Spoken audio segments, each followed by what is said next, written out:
Hello guys, kumusta? Ang topic naman natin is related sa billing. Not sure if na-experience nyo na ito. Restricted. Ang nakalagay sa Starlink app, service inactive, service disabled. Ganito naman sa website account, no active service line. Your service has been disabled due to a billing issue. Please ensure all bills are paid. Isa lang ang cost niyan. Di po kayo nakabayad ng bill. May new policy na po kasi. Bawal na ang late payment. If na late ka ng payment, auto-cut na po ang internet nyo. Di na siya tulad ng dati na kahit 10K pa ang bill nyo, may internet pa din. Usually may email kayong matatanggap bago makat ang internet. Suspension notice. Ito mga sample. Kung dito sa first email na ang subject is, your payment failed to process. Naka-indicate dito na dapat nang bayaran ang bill within 10 days. Ang pinaka-start nito is yung starting date ng billing cycle. Dati kasi up to 29 days ka pwede mag-delay ng payment. Dahil sa new policy, hanggang 10 days na lang pwede ma-delay ang payment. Then ito ang last email. Your Starlink service is being suspended. Dito wala na kayong internet. Don't worry, tuturuan ko kayo paano ito i-resolved. Tara, simulan na natin. Nga pala guys, huwag niyo kalimutang i-like yung ating video at mag-subscribe din. Salamat. Bago ang lahat, alamin mo muna ang billing cycle mo. Once nag-login ka sa Starlink account mo, sa home ka mapupunta, click mo lang ito. Para makapunta ka sa billing page, ito yung URL. Nilagay ko na din sa description. Ito po ang billing cycle. May 2 parts ito. Una dyan ang billing period. Ito yung start at end date na sakop ng bill. Usually, ito yung date kung kailan mo na-activate ang Starlink mo. Then plus 30 days. Yun yung billing cycle mo. Example dito. April 31 kami nag-activate ng Starlink ni client. So, i-expect mo by May 1. May bill ka na. Ang sinusunod po pala na time zone is United States. Kaya mapapansin nyo by 12 PM palalabas ang bill. Or mga hapon or gabi pa. Yung last part naman ay ang due date, kung saan dapat bayad na kayo bago pa mag-start ang new billing cycle. Ang problem dito, di na pwede mag-delay payment. Dati kasi kahit May 30 ka pa magbayad, okay lang. May internet ka pa din. Kahit nga May 1 na may internet pa din, magiging doble lang ang billing. Example, naka-residential plan, 2,700 ang month. By May 1, 5,400 na ang bill mo. Need mo lang bayaran. Pero lately, may new policy na. Di na pwede yon. Mag-email na si Starlink ng suspension notice.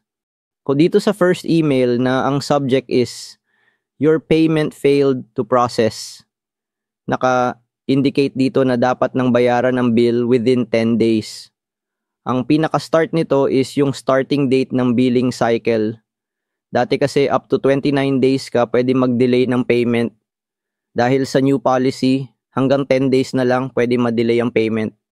Then ito ang last email. Your Starlink service is being suspended. Dito wala na kayong internet. Kaya mas okay na strategy ngayon, dun pa lang sa start ng billing cycle, bayaran nyo na po agad ang bill. Para worry-free kayo. Kasi may isang client ako, ang tagal bago ma-reactivate or resume yung service. Umabot ata yun ng 1 week. Kaya mas okay po na bayaran nyo na agad. Guys, masingit ko lang. May product pala ako. Ang tawag ko is Rabbit Wi-Fi. Isa ka ba sa mga gusto mag-piso Wi-Fi business? Pero kulang pa ang budget para bumili ng vendo? Pwede ka naman mag-start sa voucher type hotspot Wi-Fi muna. Bali, ibebenta mo lang ang voucher, makaka-connect na sila. Ito pala ang portal niya. Hey, napakaangas. Ako mismo nag-code at design yan. Isa sa mga upcoming features natin is pwede na bumili ng voucher via GCash or Maya Wallet. Basta malupit to. Quality na. Mura pa. Alam nyo ba itong Rabbit Wi-Fi pwede din sa mga seafarer? Lalo na sa mga cargo ship at passenger ship. So far, may 4 seafarer clients na ang Rabbit Wi-Fi. Gusto mo ba malaman if paano to gumagana? Simple lang. Need nyo lang ng TP-Link EAP tulad ng 110, 225, 610 or any TP-Link o MADA routers. Pwede kayo mismo bumili tapos i-remote config ko na lang o di kaya ay package nyo bilhin sa akin. Plug and play na lang siya. With or without Starlink, pwede po. Gamit lang ang Rabbit Wi-Fi web app. Pwede kayo mag-set ng price at usage. Gaya dito sa client ko, 6 USD per GB or 60 USD pag 10 GB. Flexible po ang system natin. Pwede din by time, minutes, hour, or days. Sa pag-generate naman ng voucher, simple lang. Ganito lang po siya. It is simple. Generate voucher then sell lang. If seafarer ka at gusto mo i-leverage ang Starlink Wi-Fi nyo or gusto mo ng extra income, message lang po sa akin or sa FB page ng Rabbit Wi-Fi. Link in the description. Ito pala yung customized Rabbit Wi-Fi portal para sa isang client natin. Ang purpose nito gagamitin sa resort. Shoutout pala sa owner nitong Amila Coast Resort na nagtiwala sa akin. Ang Amila Coast Resort ay located sa Paracale, Camarines Norte. Ito siya sa Google Map at ito yung harap ng resort nila. Bali, ang purpose ng Rabbit Wi-Fi ay mag-provide ng stable at secured internet connection sa buong area ng resort for employee at mga guests. From entrance to beachfront. Siyempre, gamit ang Starlink as internet service provider, then Rabbit Wi-Fi hotspot voucher system. If interested ka sa ganitong setup, pwede natin ilagay sa portal ang menu nyo, services at amenities. In future updates, pwede ko siya lagyan ng mini ordering system or shop. Message lang po sa akin or sa FB page ng Rabbit Wi-Fi. Link in the description. Let's turn your Wi-Fi into income. Sell vouchers and earn from your hotspot today. Easy to set up and secured. Message lang po sa interested. Salamat. Ito po ang guide how to pay Starlink billing. After nyo mag-login, auto-redirect naman yan sa My Account Home. Punta lang kayo sa billing page. Ito po yung link, added na din sa description. Dito makikita nyo yung balance due. Gaya nitong kay client, 4 to 100 yung due amount niya. Meaning naka-roam or mobile regional si client. Makikita nyo din sa taas may warning message na, your service has been disabled due to a billing issue. Kaya need na natin siya i-process. Kasi wala na siyang internet. Si client kasi expired na yung card niya. Kaya ako muna mag-process ng billing niya. Meron din akong ibang client, for some reason di mag-work yung card niya. Kahit Maya virtual card. So, don't worry if may ganun kang issue. I-process natin yung monthly bill nyo. Message lang sa FB Messenger ko. Ang unang ginagawa ko, i-update ko muna ang payment method. Dito ang gamit ko lang is Maya virtual card. Yun po yung tried at tested ko na. Nilalagay ko lang yung card details ko. Makikita nyo naman yan sa Maya account nyo under cards. Yung PCN, skip or leave blank nyo lang. Doon naman sa postal code, pwede nyo naman ilagay na lang yung zip code na nakaset sa account. Under settings. Gaya dito, 1012 ang postal code ni client. Next nito, click save button lang. Then mag-redirect ito verification page. Dito need mo ilagay ng OTP. Mag-text si Maya sa'yo ng 6 digits code sa number na nakaregister sa Maya account nyo. Normal pala na mag-deduct ng 1 peso yan upon updating payment method or card details. Lagay mo lang yung OTP, then submit. Gaya nito, success yung pag-update ko ng payment method. Pwede na natin i-click yung pay button. Lalabas po itong prompt. Sinasabi lang dito na pwedeng umabot ng 1 hour bago bumalik ang internet. May clients kasi ako, umaabot ng 1 week bago bumalik yung internet. Discuss natin later how to resolve it. Click na natin itong submit. Ayun, 0 na yung balance due. May chance ito na success na. Check nyo rin if nag-deduct na sa card. Para makasure tayo na success ang payment, dapat may email na ganito. Your payment has been processed. Pag may ganyang email, sure ako na success payment na po yan. In case naman na wala, possible failed transaction yan. Pwede nyo i-click ulit yung pay button. Then request refund sa Maya. Report nyo lang po sa support. Para naman dun sa issue na may kahit paid na ang due amount, di pa din bumabalik ang internet.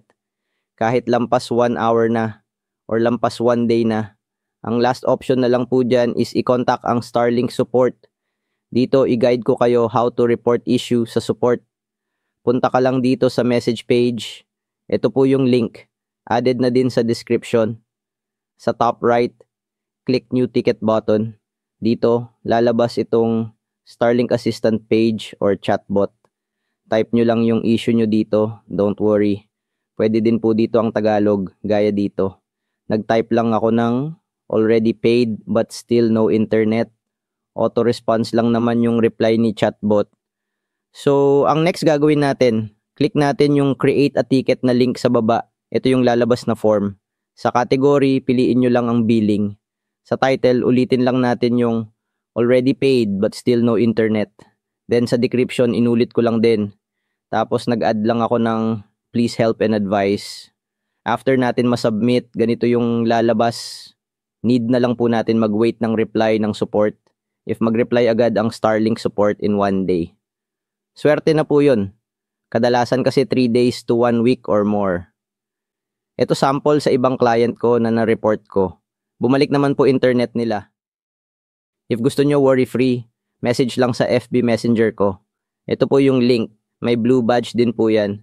Kaya sure kayo na legit if gusto nyo magpa-process ng monthly billing, Starlink order processing activation para iwas congestion charge. If need nyo ng MikroTik hex with filtering, message lang po. Meron din po akong sariling product. Ang tawag ko is Rabbit Wi-Fi. What is Rabbit Wi-Fi? Rabbit Wi-Fi is a hotspot voucher management app. Gamit ang Rabbit Wi-Fi, pwede ka maka-generate at magbenta ng vouchers. You can generate vouchers with the corresponding price and duration or usage limit. Ideal setup for seafarers who want to leverage and earn from their internet. Best for resorts to provide secure and uninterrupted internet connections for the guests. Good for any business like restaurants, coffee shops, sari-sari stores, and other establishments that want to provide internet to their clients. Rabbit Wi-Fi supports any internet service provider like Starlink, PLDT, Globe, and SIM-based modem. Message lang po para ma-process na natin agad ang order nyo. If may existing TP-Link o MADA EAP, pwede ko po yan i-config para maging compatible sa Rabbit Wi-Fi. Ayun guys, let's turn your Wi-Fi into income. Sell vouchers and earn from your hotspot today. Thank you guys for watching. Don't forget to subscribe, like, comment, and share. See you on my next video.